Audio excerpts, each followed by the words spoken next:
tapping all over the place. The self-help article didn't mention how to cope with public humiliation when executing the routine.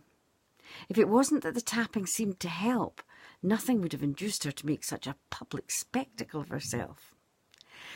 Taking a deep breath, she scanned the intercom panel. Milligan, 3rd floor, flat number 3F2. Kay's gloved hand shook as she reached for the buzzer.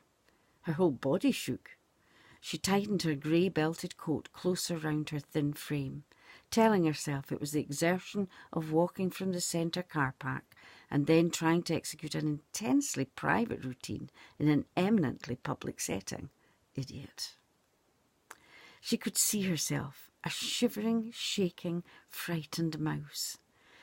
Everything about her was mousy. Hair, clothes, pointy face, the ability to make herself disappear into the woodwork. When did the trap spring on her? How long had she trembled in its grip?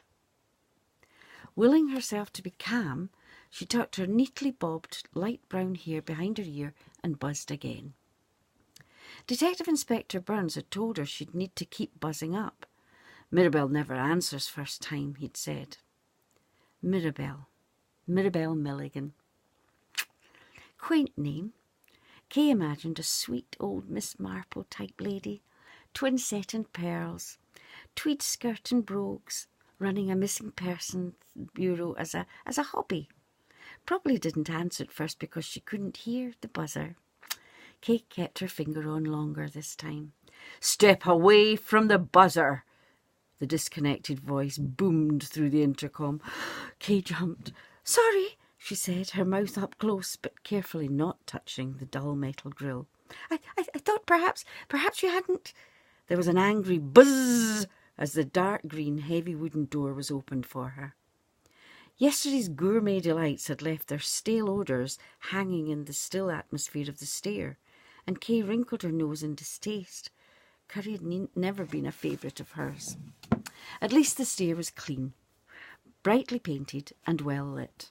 Though Kay declined the offer of support from the well-worn wooden banister and climbed the stairs, drawing her coat close to ensure it didn't brush the walls.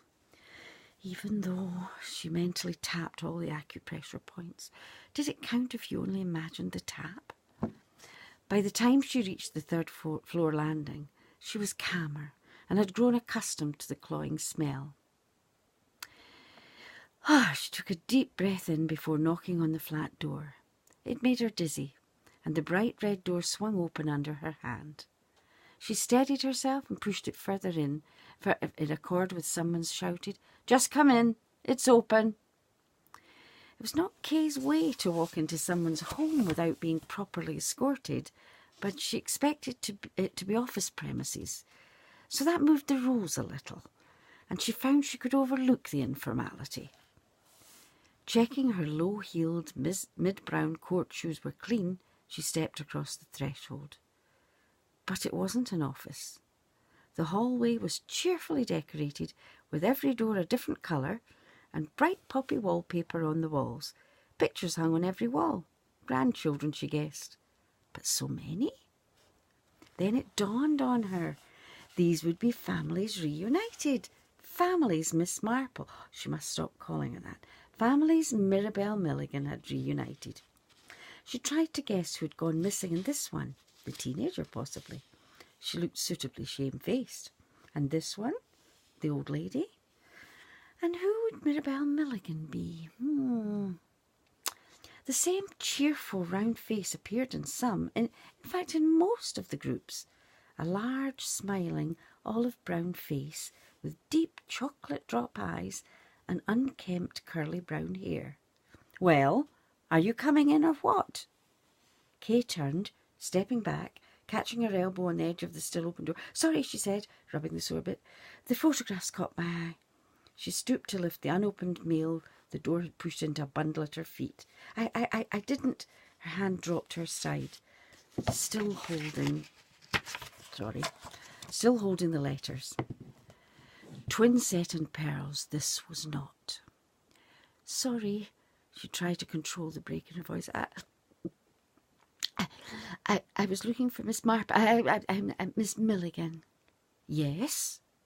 Kay realised she was addressing the owner of the round brown face with the bright twinkling eyes.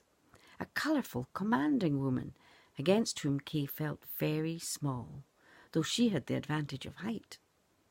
She doubted she'd ever be the mouse who roared at this lioness. Mirabelle held out a plump, dimpled hand, beringed on every demanding finger. "Thank you," she said with a nod toward her post. "Oh, yes, the letters." Kay handed them over. Mirabelle smiled briefly and wandered into what looked like an office of sorts. Or maybe a kitchen-cum-office? There was a desk. Buried beneath piles of papers and empty coffee mugs, the outline of a desk or a table was apparent. And there were at least 2 chairs, though it was hard to be sure because there were so many boxes and bundles of this and that, and toilet rolls, heaps of toilet rolls. Kay stared at the various pastel packets. Mirabelle stared straight at her. "You look as though there's a bad smell under your nose." She added the letters to the general chaos and extended the same sparkling silvered hand.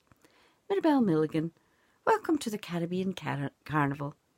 Instead of shaking it, she took Kay's hand and twirled her round and under their arms, her body swaying to an internal rhythm. "There ain't nothing that can be that bad. You need such a long face." "Oh, I thought..." Kay was thrown by the unusual greeting and the unexpectedness of Mirabelle's voice. Rather than the gentle, kindly Miss Marple purr, here was a broad, strong Edinburgh accent, temporarily overlaid with a playful hint of the West Indies. I thought you... She took a deep breath, tidied her tidy hair, clasped her still-gloved hands tightly together, and fought for control of her voice. "D.I. Burns," she coughed. "I assumed you were a private detective or something." Mirabelle clicked her tongue, inclined her head and winked. "Or something," she said. "It's the or something." "Oh, but Mr. Burns said..." "Mr. Burns says a lot of things." "So you're not a private detective?" Mirabelle shook her head, amusement written on her face. "An investigator of some sort?" "Of some sort," Mirabelle shrugged. "Nothing official." Kay frowned. "I'm not sure I understand." "Oh, I'm sure you don't," Mirabelle laughed, her large, loose body jiggling with mirth. With a shuddering sigh, Kay turned to go. "Sorry, Mirabelle stooped to pick up a letter that had slipped to the floor. "I help people find lost relatives," she muttered, grunting and panting with the effort of bending over. Kay turned back, the perplexed frown lifting slightly. "Oh, you do? I'd begun to think..." Unofficially, Mirabelle rubbed her back and felt through the folds of her dress, with no pretence she was doing otherwise than feeling for a failing band of elastic. "And when I say help, I mean help." She hoisted her knickers up. "You have to do the work. I just advise you what to do." "Oh, I see. At least I think I do." "You don't," Mirabelle assured her, "but you will." She cleared one of the chairs by tipping its contents onto the floor and indicated Kay could sit down if she wished. Then she walked round the table that doubled as a desk, her lordship dislodging the papers on it, and sat herself in the other. Kay winced as Mirabelle's chair creaked. "Do you know," Mirabelle said, "I feel like wrapping you up in a warm blanket. Get a bit of colour into you." "Justin, my husband. You're too young to look so worn down." "You're what?" Mirabelle looked her over. 34? 35? 33? "Like I say, too young to wear that frown, girl." Mirabelle smoothed her unwrinkled brow with her fingers, her face contorting as though in pain, surprise, glee, sorrow in quick succession. "Exercises. Good for the facial muscles. That's what you need." The frown that had taken up residence on Kay's face morphed from worried to puzzled. "Not sure where this... what this... Look at you, girl. You need to take care. You're going to be old soon enough. Why accelerate the process?" I really don't know what this has to do with, she started to go. With anything, she shrugged. So Sam Burns sent you over? Yes, Kay sighed. Detective Inspector Burns thought perhaps you could help me look for my husband. Lost him, have you? Kay closed her eyes. When she opened them again, Mirabelle was writing on a scrap of paper retrieved from the litter on her desk. She wondered if she was expected to walk out, but she didn't. Instead, a little of the jelly went out of her limbs. Mirabelle looked up. Look, I'm obviously not what you expected, my dear, and I've had a rotten day. I'm grumpy as an orangutan in heat, time of the month and all, she said with a grimace to serve as apology. So why don't we just stop before we start? Stop? You mean? I mean, Mirabelle waved her arms about a bit, sending a glittering cascade of bracelets into the folds of her voluminous sleeves.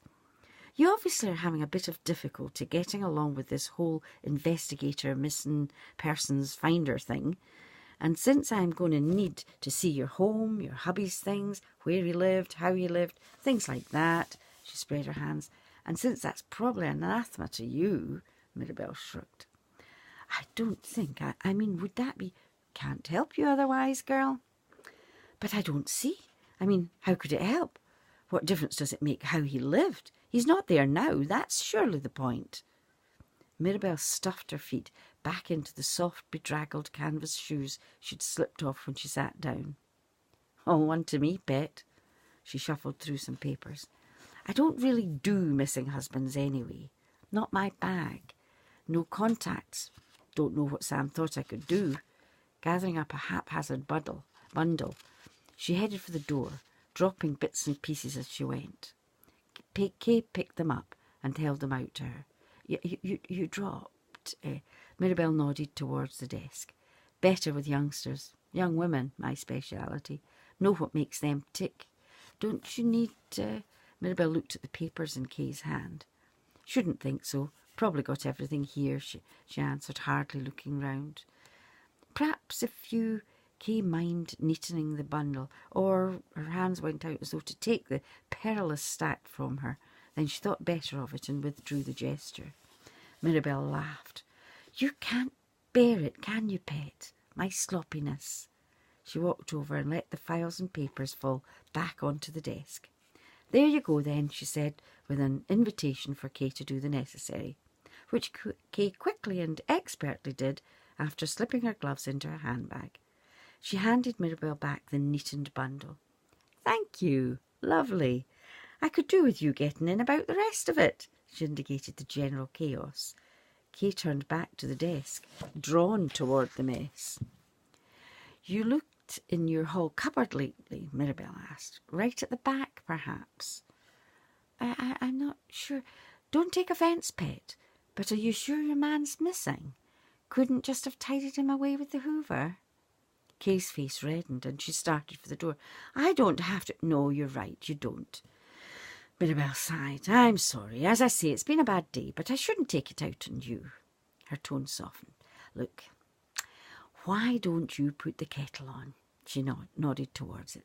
Make a nice cuppa and tell me what's been going on. Then you can take me round your place tomorrow. Let me get a sniff of him. It's how I work. Like a tracker dog, she chuckled. Well, that's Kay's introduction to Mirabelle and our introduction to Kay. Now, Kay's going to continue on through this book and the next one.